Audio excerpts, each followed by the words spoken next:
हिंदी की कक्षा में आपका स्वागत है।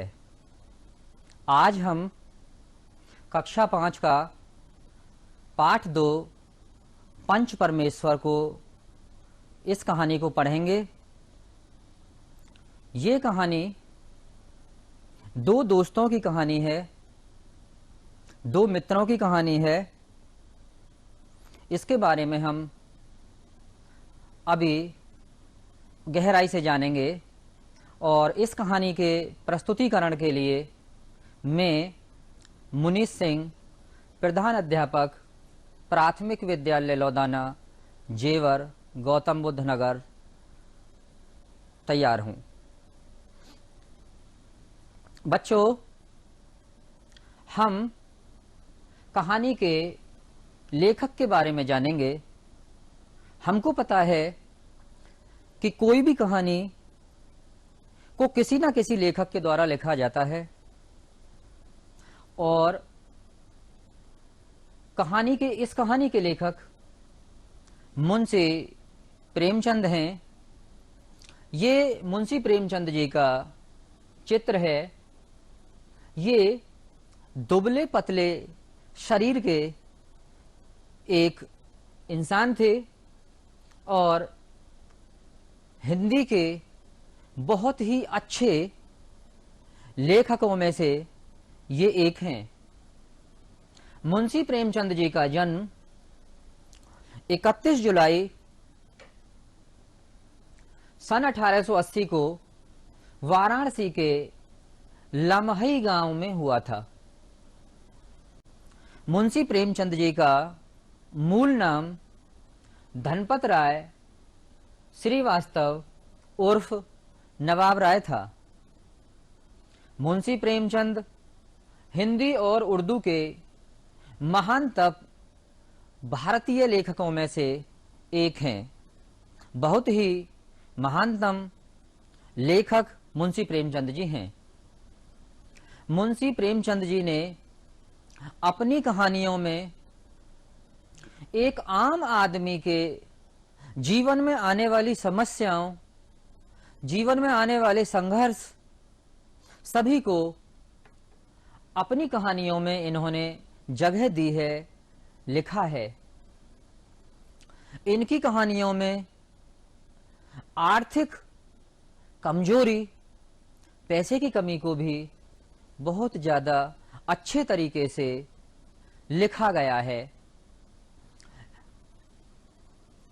मुंशी प्रेमचंद जी द्वारा रचित पंच परमेश्वर कहानी में जो पात्र हैं उनके बारे में हम जानेंगे। बच्चों, जैसे आप लोगों के कक्षा के अंदर मित्र होते हैं, दोस्त होते हैं, तो बताइए बच्चों, हम मित्र या दोस्त किसे कहते हैं?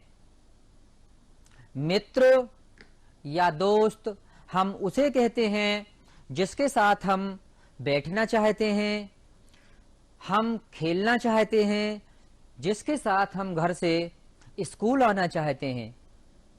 मित्र वो जिससे हमारा बात करने का मन करता है, अपने मन की किसी परेशानी को, किसी व्यथा को जिसके साथ हमें बताने का मन करता है, उसे हम मित्र कहते हैं। बच्चों, जैसे कक्षा के अंदर आपके दोस्त हैं, मित्र हैं, जिनके साथ आप बैठना चाहते हैं, खेलना चाहते हैं, ऐसे ही इस कहानी में दो दोस्त हैं। पहले अलगू चौधरी, देखिए उन्होंने पगड़ी बांधी हुई है, और दूसरे हैं जुम्मन शेख। अलगू चौधरी और जुम्मन शेख दोनों इस कहानी के मुख्य पात्र हैं। और कहानी में बूढ़ी खाला, जो जुम्मन शेख की रिश्तेदार हैं, ये भी मुख्य पात्र हैं।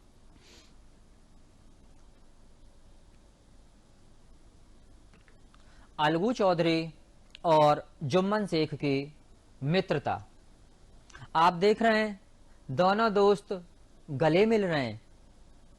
ऐसे ही हम जिनसे हमारी दोस्ती होती है उनके साथ में हम खाना भी साथ खाते हैं, खेलते भी हैं, गले भी मिलते हैं।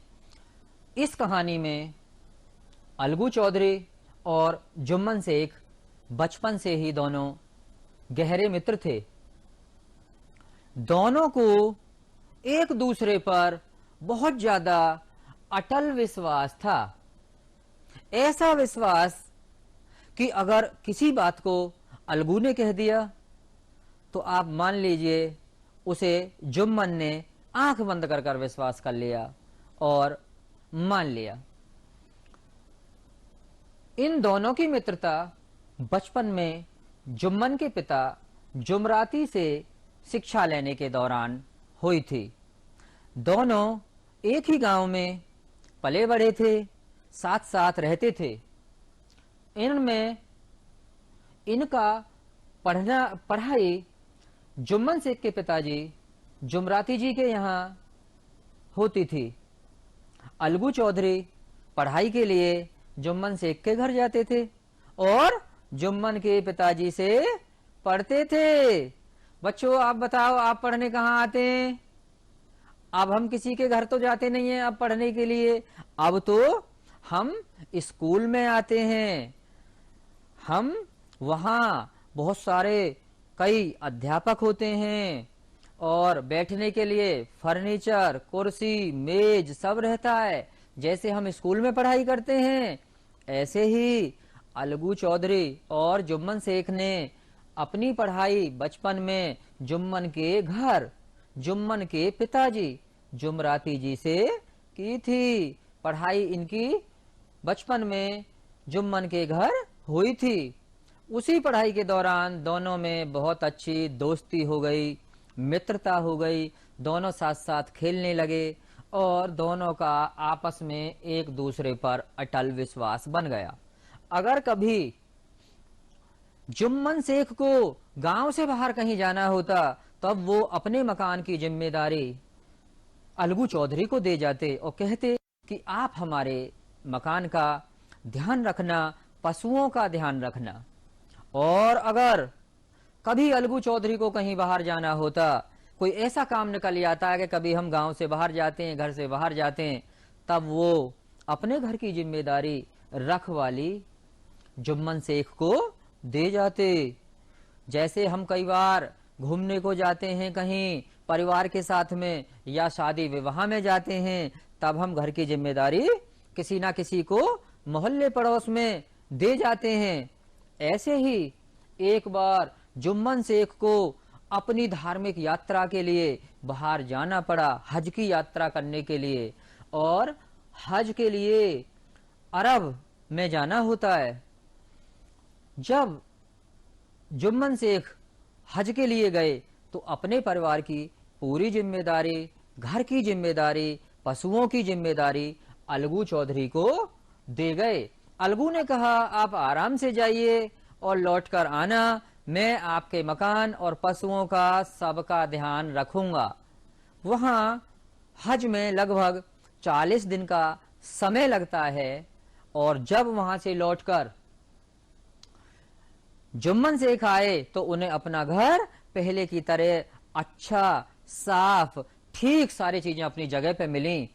आप देख रहे हैं दोनों मित्र खुशी से गले मिले, लिपट लिपट कर, और बहुत खुश हुए।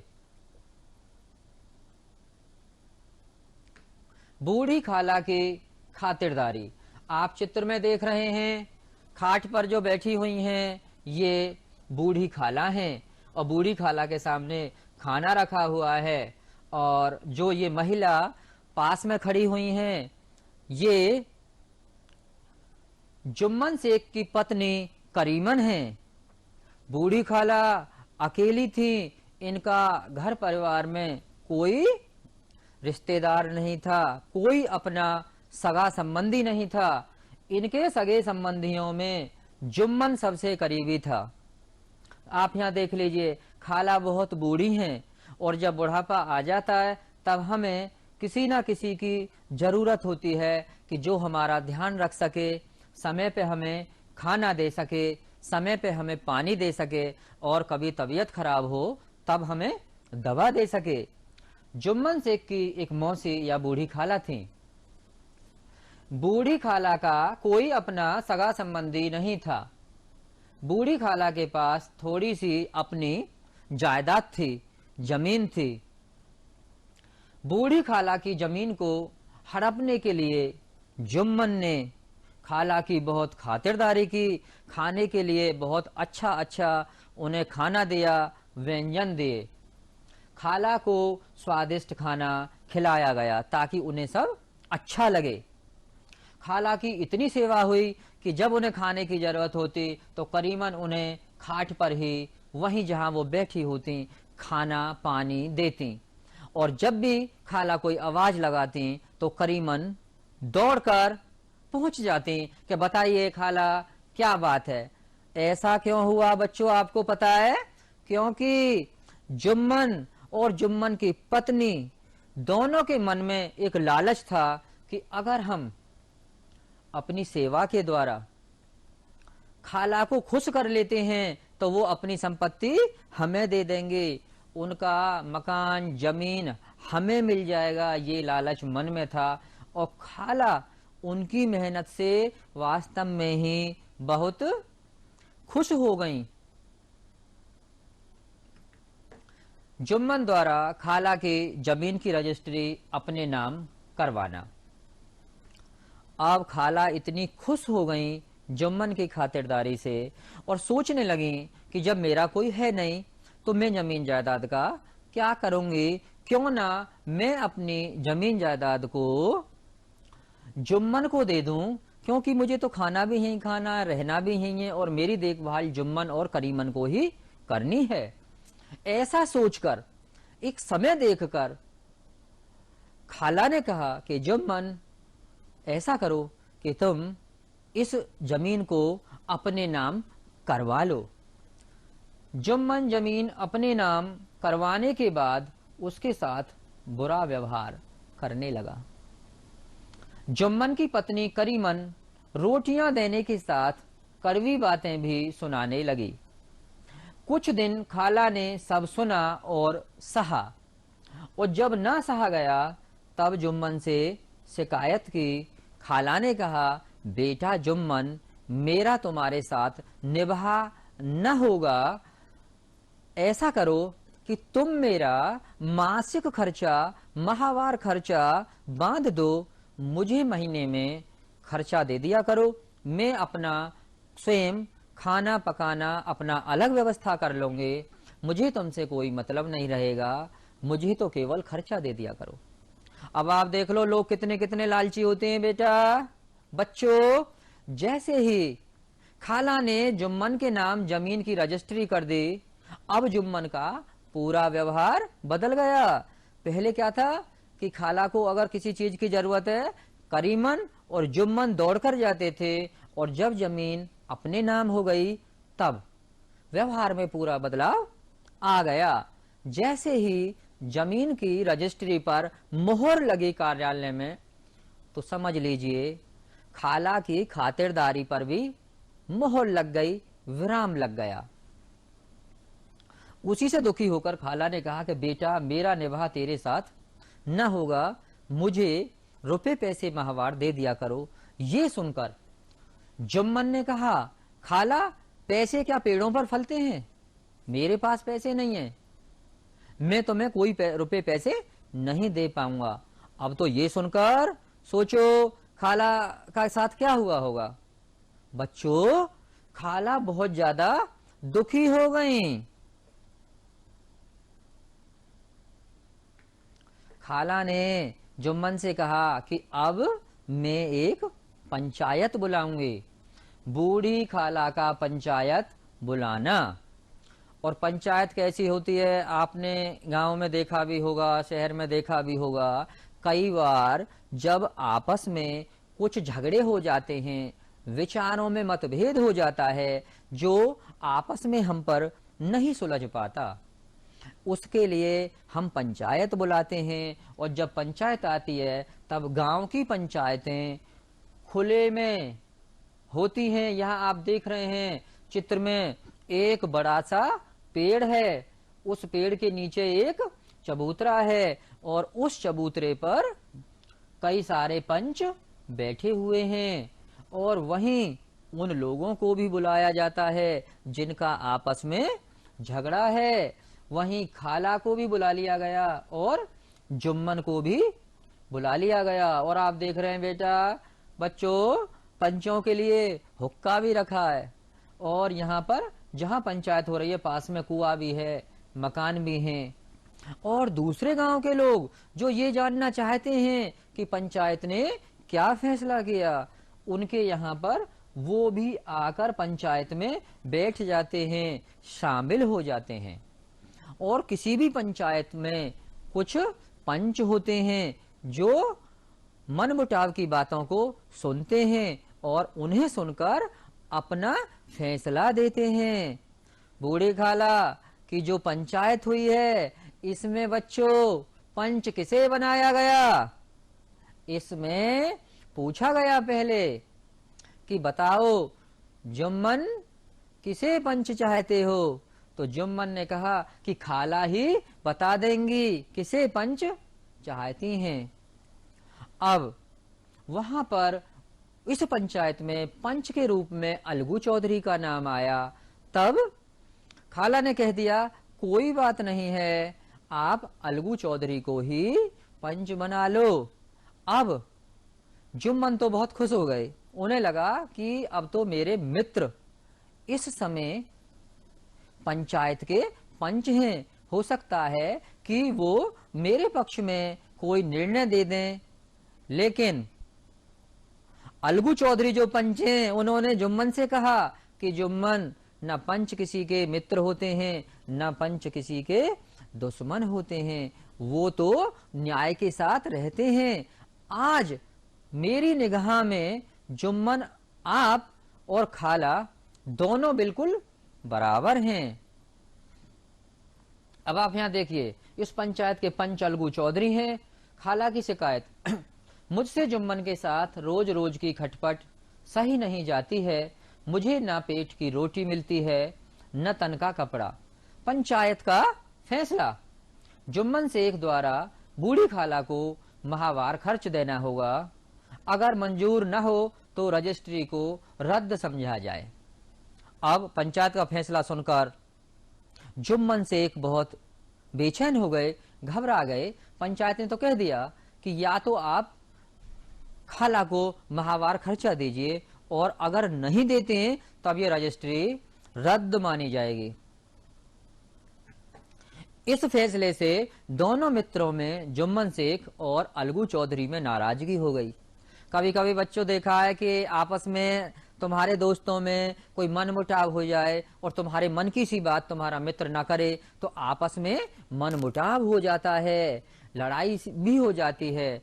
तब ऐसे ही जुम्मन शेख और अलगू चौधरी में आपस में एक मनमुटाव हो गया। अलगू चौधरी द्वारा दिए गए फैसले से जुम्मन को नाराजगी हो गई।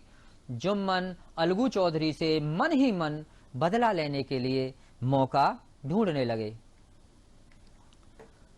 अब समय बीतता गया और अलगू चौधरी ने एक बैलों की जोड़ी बटेश्वर से खरीदी। 2 बैल देखिए, सफेद रंग के हैं, बहुत अच्छे दोनों बैल। इन्हें बटेश्वर से अलगू चौधरी ने खरीदा कि खेती में काम आएंगे। बैलों से क्या करते हैं बताओ बच्चों? बैलों से हम जमीन की जुताई करने के लिए हल में इन्हें हम जोतते हैं और बुग्गी वगैरह में सामान की ढुलाई के लिए भी हम बैलों का प्रयोग करते हैं। अलगू चौधरी ने बटेसर से बैलों की एक बहुत सुंदर जोड़ी खरीदी। कितने सुंदर दोनों बैल हैं। अब बैलों की जोड़ी में से एक बैल, भगवान की ऐसी इच्छा थी, ऐसा दैवयोग था कि वो मर गया। दूसरे बैल को अलगू ने सोचा अब ये मेरे काम का नहीं है और उसे गांव में ही समझू साहू नाम के व्यक्ति को उधार बेच दिया। बच्चों पता है उधार किसे कहते हैं? अगर हम पर किसी सामान को लेने के लिए नगद पैसे नहीं हैं या सामान खरीदते वक्त पैसे नहीं हैं, हम ये वायदा कर देते हैं कि तुम हमें बाद में पैसे दे देना, और एक समय ऐसा बता देते हैं 5 दिन, 10 दिन, 20 दिन, 1 महीने में आप जब चाहो हमको पैसे दे देना, ऐसा कह दिया। अब बैल की कीमत देने में अलगू ने अपना बैल उधार दे दिया समझू साहू को, और समझू साहू ने बैल को बहुत ज्यादा मेहनत से काम लिया और बैल मर गया।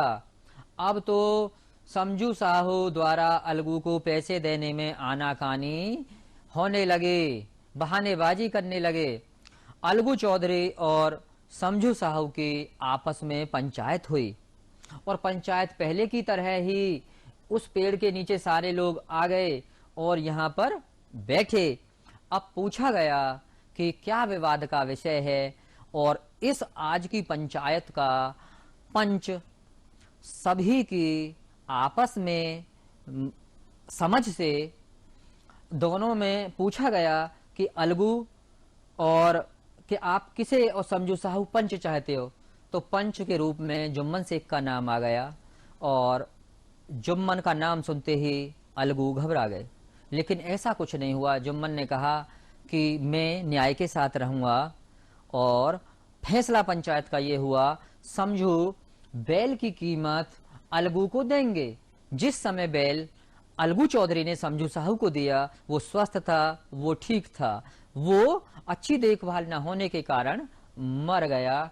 सभी लोग इस फैसले को सुनकर खुशी से बोले, पंच परमेश्वर की जय।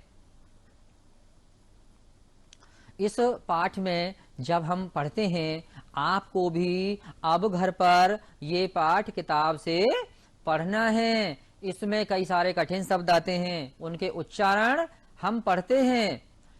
जायदाद, रजिस्ट्री, स्वादिष्ट जो खाने में बहुत अच्छा लगे, निठुर गृह स्वामिनी घर की मालकिन, परिश्रम मेहनत, सर्वोच्च सबसे ऊंचा, दैव योग भगवान की इच्छा, विश्वास।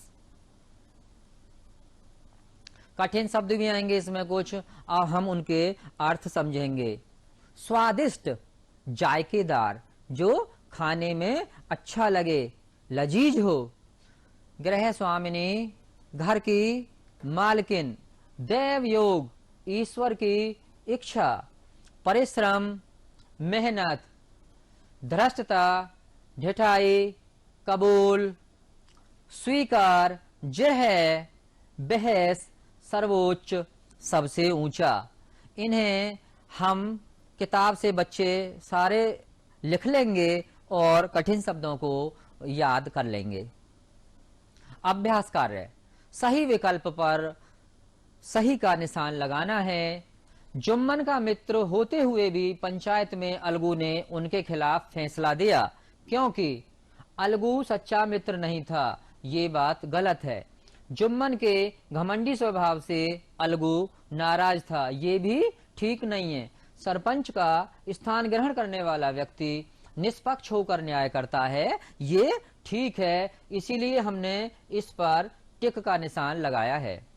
जुम्मन शेख ने समझू साहू के विरुद्ध फैसला दिया कि बैल का पूरा दाम अलगू चौधरी को दे दें, क्योंकि जुम्मन शेख ने सरपंच बनकर समझू साहू से बदला लिया। ये ठीक नहीं है। जुम्मन शेख ने अपने मित्र अलगू चौधरी का पक्ष लिया, ये भी ठीक नहीं है। बैल की मृत्यु केवल इस कारण हुई कि उससे कठिन परिश्रम लिया गया और उसके दाने चारे का प्रबंध नहीं किया गया। ये बिल्कुल ठीक है, हमने इस पर टिक लगा दिया। भाषा के रंग, मुहावरों का सही अर्थ से मिलान कर अपने वाक्यों में प्रयोग कीजिए। मुहर लग जाना, इसका मिलान है पक्का हो जाना। सिर माथे चढ़ाना, खुशी से स्वीकार करना। सन्नाटे में आ जाना, चुप रह जाना। कलेजा धक धक करना, अधिक घबरा जाना, कोई ऐसी बात जिससे बहुत बेचैनी आ जाए, हम डर जाएं, उसको कहते हैं अधिक घबरा जाना। दिल का मैल धुल जाना, मन साफ हो जाना। अगर मन में कोई ऐसी बात है परेशानी वाली और वो मित्रों की आपस में बात क्लियर हो जाए, निकल जाए और वो गलतफहमी दूर हो जाए, तब हम उसे कहते हैं दिल का मैल धुल जाना। अभ्यास कार्य, निम्नलिखित कथनों को पढ़िए और उनके सामने खाली जगह में किसने किससे कहा है लिखिए। बेटा तुम्हारे साथ मेरा निभाह न होगा, तुम मुझे रुपए दे दिया करो, मैं अलग खा पका लूंगी। ये खाला ने जुम्मन से कहा। रुपए क्या यहाँ फलते हैं? ये बात जुम्मन ने खाला से कही। शेख जुम्मन, हम तुम पुराने दोस्त हैं, मगर इस समय तुम और बूढ़ी खाला दोनों हमारी निगाह में बराबर हो। ये बात अलगू चौधरी ने जुम्मन शेख से कही। भाई पंचायत कर लो, जो कुछ तय हो जाए उसे स्वीकार कर लो, लोगों ने समझू साहू से कहा। समझू के लिए उचित है कि बैल का पूरा दाम दें। ये बात जुम्मन ने समझू साहू से कही। अभ्यास कार्य में तत्सम शब्द और तद्भव शब्द के बारे में हम जानते हैं। तत्सम शब्द ये संस्कृत भाषा के शब्द हैं और ये ऐसे शब्द होते हैं जिन्हें हिंदी भाषा में भी बिना किसी परिवर्तन के प्रयुक्त किया जाता है। ऐसे शब्दों को हम तत्सम शब्द कहते हैं। जो जैसे संस्कृत भाषा में थे ऐसे के ऐसे ही अगर उन्हें हमने हिंदी भाषा में प्रयोग किया तो ऐसे शब्दों को हम कहते हैं तत्सम शब्द। और दूसरा है तद्भव शब्द। तद्भव शब्द वे शब्द हैं जिनमें थोड़ा सा परिवर्तन करके हम उन्हें हिंदी में प्रयुक्त करते हैं। निम्नलिखित तद्भव शब्दों के तत्सम रूप लिखिए। निबाह, निबाह का ये तद्भव शब्द है निबाह, इसका जो तत्सम शब्द है वो है निर्वाह। निठुर, निठुर का है निष्ठुर। पहर, इसका है प्रहर। घर, गिरह, पूरा, पूर्ण। भगत, इसका तत्सम शब्द है भक्त। हमने इस कहानी से क्या सीखा कि हम सभी को आपस में मिलजुल कर रहना चाहिए और हमें आपसी सौहार्द के साथ में रहना चाहिए। हमें अपने बड़ों का आदर और सम्मान करना चाहिए। हमें सदैव मन में ईमानदारी का भाव रखना चाहिए। हमें अच्छे लोगों की संगति में रहना चाहिए और सत्य की ही सदैव विजय होती है। तो कहानी का इसका जो पूरी का हमने इससे समझा और सीखा वो यही है कि हमें ईमानदार होना चाहिए, हमें अच्छा व्यवहार करना चाहिए, हमें किसी का बुरा कभी भी नहीं सोचना चाहिए। अभ्यास कार्य में हमें घर पे जो करना है, सभी बच्चों को अपनी पाठ्य पुस्तक से इस पाठ को घर पर पढ़ना है।